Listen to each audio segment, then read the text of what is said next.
Behind me is a brilliantly painted red and orange sunset over the world-famous Joshua Tree National Park. And this is what to do when traveling to California, Part 3.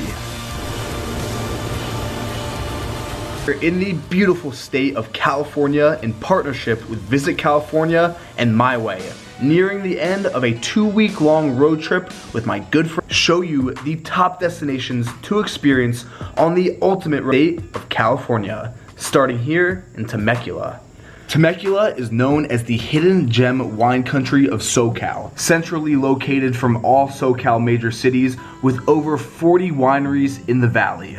One of the biggest differences from Sonoma Valley up north and Temecula. Behind me is a wine vineyard. You turn this way, that's my hotel room. Vineyard, whereas in Sonoma you have in the main town a few miles outside of the vineyards. It's one of the most majestic means of transportation, with over the rolling hills and lush vineyards of the Temecula Valley, the beautiful estates sprawling below, and the incredible scenery with a full year-round. And a balloon ride is hands down the best way to get a bird's eye view of the region.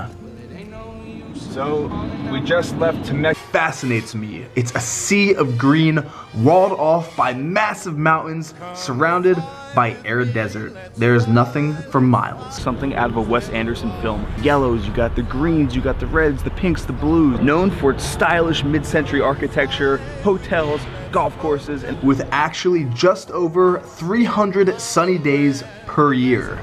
And a fancy hotels. San Jacinto Peak shoots up from the Coachella Valley floor to just shy of 11,000 feet above sea level. And the quickest way to get near the peak is on the Palm Springs Aerial Tramway, which is also the largest rotating aerial tramway in the entire world. Tram will take you to just about 8,000 feet at the top of the tram, whereas down in the valley, it's right above 100 degrees. East, you see Palm Springs, all the cities down there in the valley, Rainbow Farm over there, way off in the distance. Take the tram up and just enjoy nature. If you want to go for a hike this way to the platform and just take in the beautiful views. From way up here, you can get a crystal clear view of the San Andreas Fault Zone.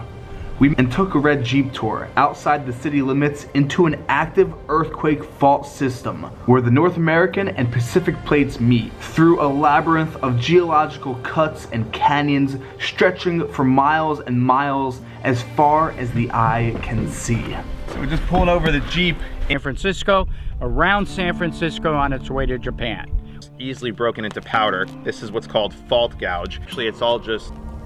The greater Palm Springs region was pretty much built solely upon master irrigation, as a massive underwater aquifer fuels the region, bringing life to the area, supporting just about everything. We stopped at the source of this water, a palm oasis, seemingly appearing out of nowhere.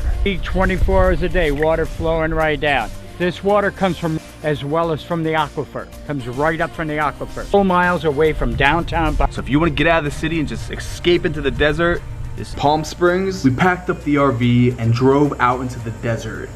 I mean, way out into the desert.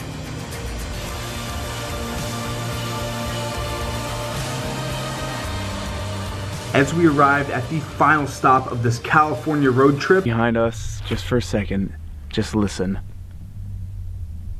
Vast protected area in Southern California, characterized by rugged rock formations named for the region's twisted, bristled Joshua trees. Crazy that rock formation is behind the RV. About to actually head out of the quaint, with tons of restaurants and coffee shops.